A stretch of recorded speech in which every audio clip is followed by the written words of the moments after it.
we said this is not going to remain a Chinese issue, it's going to become an international issue.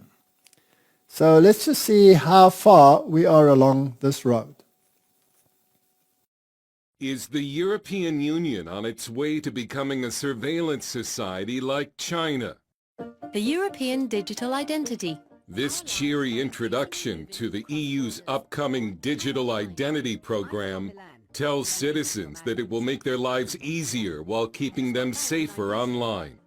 It's already under attack in the European Parliament as something that would be ripe for government abuse. One of its chief critics, European Parliament member Christian Turres, was born in communist Romania and has long been warning of the EU's so-called Chinification. Clearly, we are witnessing right now the Chinification of Europe, because we see what is happening in China right now with the social credit score, where the government is monitoring and surveilling all the people from the beginning to end. How voluntary is the European digital identity wallet? But even more important, how voluntary will it remain in the future?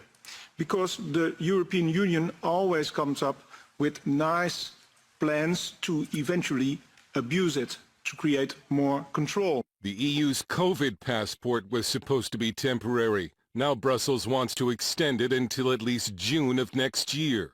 COVID passports have been used to prevent the unvaccinated from crossing borders, entering grocery stores, using public transit, and even going to their jobs. It's helped fuel violent demonstrations, the likes of which Europe hasn't seen for decades.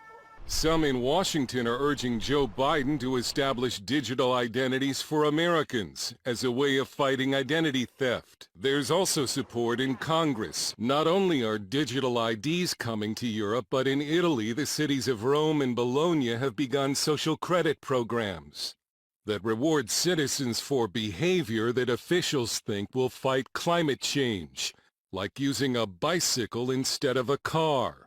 A social credit system could be easily incorporated into a digital identity. You may not have to grab your wallet or phone to pay when you go to a checkout in future. That's because MasterCard has rolled out a new way of paying a bill, and it's with your face. AJ Bala is President of Cyber and Intelligence at MasterCard. It's a cool new technology which allows consumers to pay with a smile, their face, or just wave. But not everyone agrees we should share our biometric data.